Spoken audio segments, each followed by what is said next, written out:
enough energy to exercise. That's crazy. Can you walk to the refrigerator? Then you can exercise. I'm not saying that you have to run marathons. You can exercise, and everyone should fucking exercise. I love his bluntness when it comes to this particular clip. You know, I really do believe that. I think, you know, at some point in the last 2 years, I just...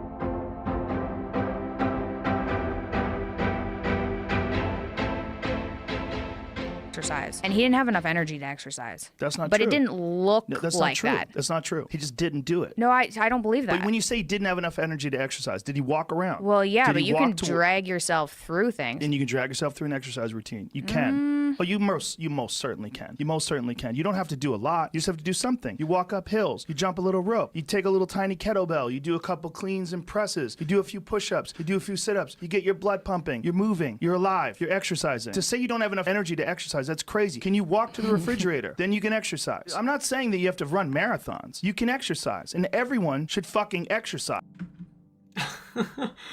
I love his bluntness when it comes to this particular clip. You know, I really do believe that. I think, you know, at some point in the last 2 years,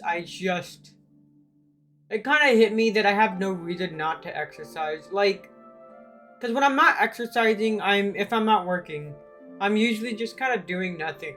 Like, that's the thing. You don't realize how much time you're wasting until you waste the time up to a point in which you realize that all that time could have been used to be doing something productive, and it might as well be exercise. You don't have to exercise, you know, an hour or 2 hours a day. You know, you can do 10 minutes at the gym, but as long as you get up and you move and you actually make something of yourself, you'll find that life is a lot more fulfilling than it would have been otherwise. We don't do the right thing. Now the civilians don't want us here. What do we need to do? So it took us some time to adjust our strategy in Iraq. And luckily, we had some good leaders that went ahead and made those changes. Isn't it also that when you're in war and the strategy, not the strategy, but the motivation is very clear. Like if you're fighting against Hitler's army in World War II, this is very clear that you're dealing with an evil force.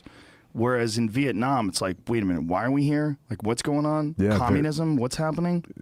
Extremely, extremely challenging.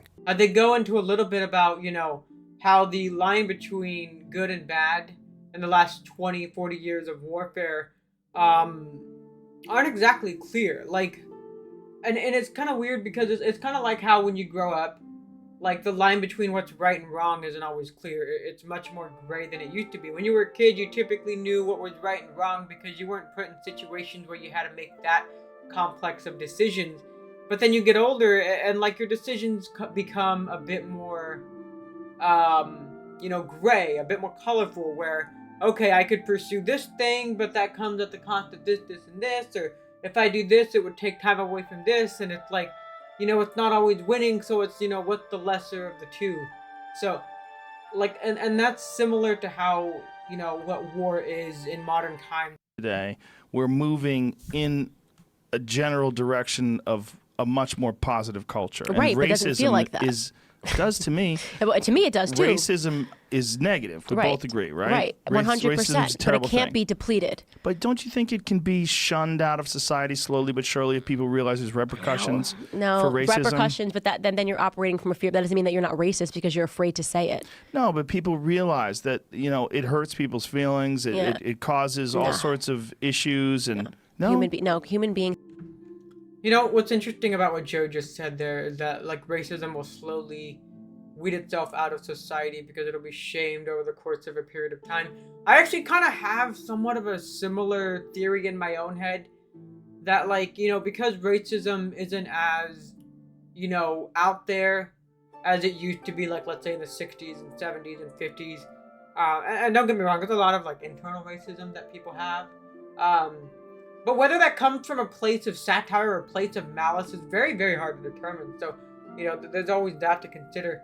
But, like, I think over time, while racism itself may or may not go away, the influence it has on people's ability to engage with other people that they're racist towards will become minimal. And oftentimes, that's what you need to fight for now. That we've made, especially in America. Do you think it's possible that 68 yeyears from now, we could at least come very close to eradicating racism? That's a very good question. So if you're talking about just America? Yes. Well, let's just go with America because let's just wrap it up because I don't know what the fuck's going on China or Yeah. wherever. I don't know. That's There's some that's a places where tough racism ask. is just deep. Yeah, it's seated, and it's they deep seated. accept It's never it going to go culturally. away. Yeah. So that's why I say like racism I don't know, never can't go away, because but- they change it up. Because then they'll say Americans are racist towards Muslims, right? When you say that you're going to do the Muslim ban from certain countries, and that's also considered like racism, and not just like, national security, right? So everything sort of becomes racism. So the problem with racism is nobody knows what it means anymore. Well, I think, Everything's racist. You could the Starbucks situation, which to me was not racist, was racist. Is that racism?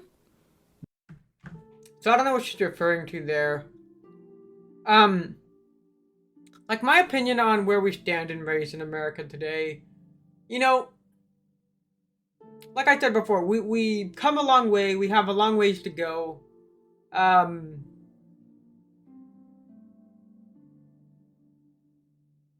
I would say don't let it affect you every day unless something happens in which it's affecting you directly in any given moment.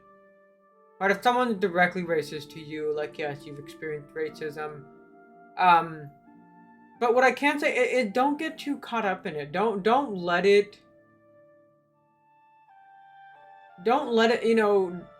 affect you so much so that like your day is actually ruined by it, or that it skews your view of a group of people, because then you're not necessarily acting of your own free will. You're acting based on your anger, hate, or sadness of what was inflicted upon you. And when you do that, you're not in control of yourself. And when you're not in control of yourself, you're more likely to act out of fear and out of a sadness. I think of marriage is a certain thing, which is the context for procreation, for the building of the nuclear family. what about people that get married that don't have kids? Are you opposed to that? What if they get married, they decide, we don't need kids. I'm going to get fixed. You get your tubes tied. Let's travel the world. Well, what do you mean am I opposed to it? I mean, I think that every married couple should be open to life. But what if they don't want to? Are you opposed to them being married? If marriage is only for procreation and to bond a family together, what about people that are deeply in love that never want to have children? I don't think it's not only procreation, but that is one of the fundamental definitional aspects of it. Of course, there's more to marriage just than that. And what about people that are infertile? They fall in love and they realize that they can have babies and they don't really necessarily want to adopt. Is that okay for them to be married? Because then by definition, marriage falls into a completely different thing, because then it's a bond of love. It's a union of love. Sure. I mean, that doesn't change the nature of marriage, though. It's a little bit like I say that what's the definition of a woman? Well, a woman is someone who by her nature can conceive children in her womb and bear children.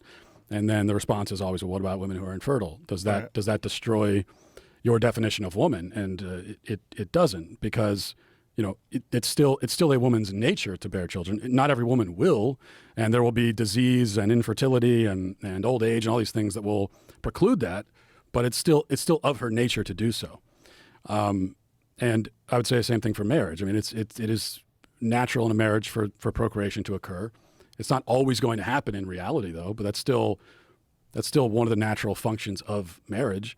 And married couples who can't conceive children, there are other ways to be parents, like adoption, for example. If they want to. Right. Sure. But if people want to be married and don't want to ever have children, are you opposed to them being married?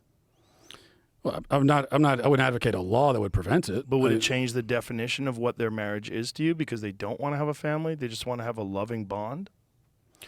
I think this would be a couple that is rejecting one of the fundamental aspects of marriage, and that they should be open to life. I would hope that in the future they would be, but isn't that just a personal choice? I mean, you can have a very fulfilling life if you just follow your pursuits and your dreams and your interests, and you find someone that shares those interests with you and you share time together. It's very fulfilling and loving. Yeah, it's a personal choice, and that I'm not advocating for like a law that says that you if you're married you have to have.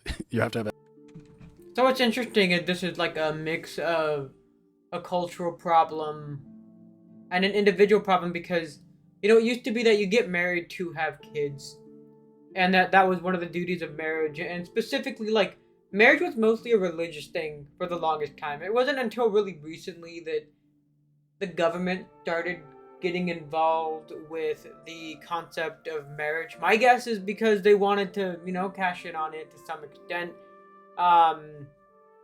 But like, I think later in this particular video, they're going to talk about like gay marriage and Joe Rogan, thinks gay marriage is fine, and Matt Walsh disagrees with that. But like, marriage being something that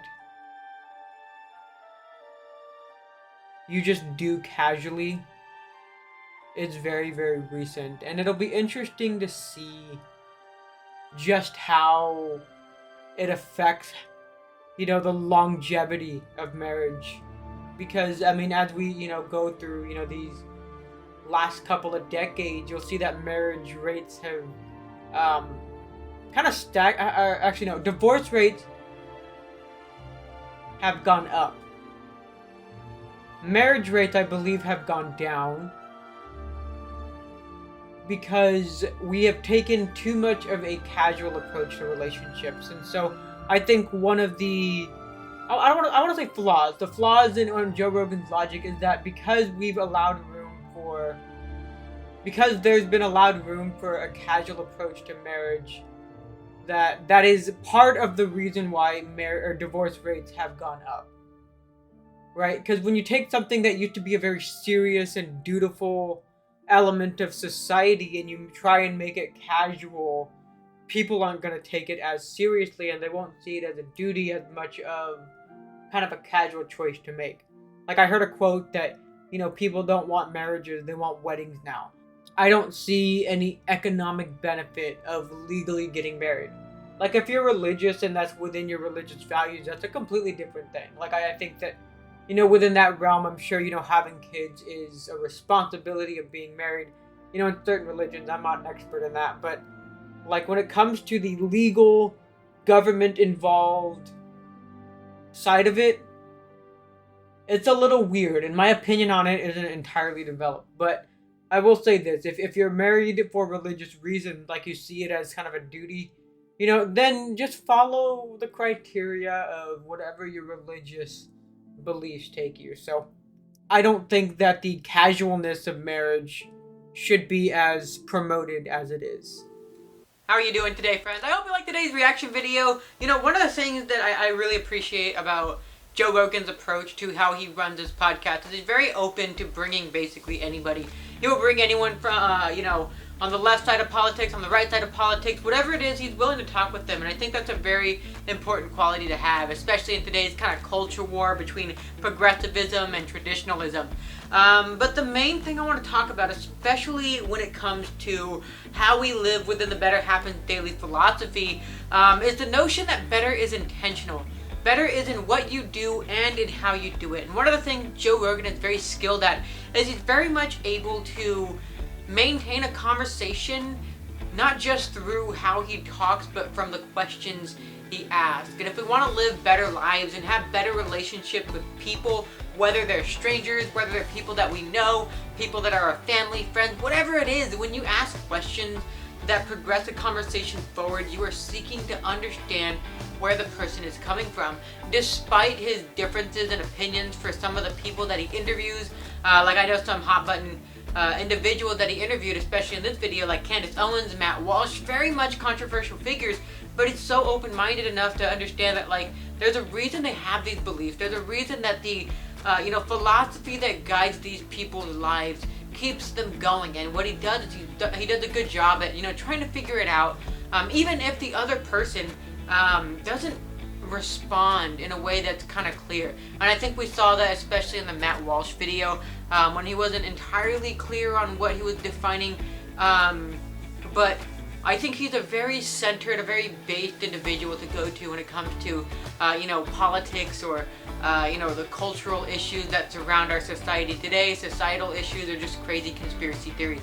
With that being said, please don't forget to hit that subscribe button so you can learn all the ways to develop a philosophy for a better life. When you subscribe to Better Happens Daily, you are saying to yourself, life can only get better from here.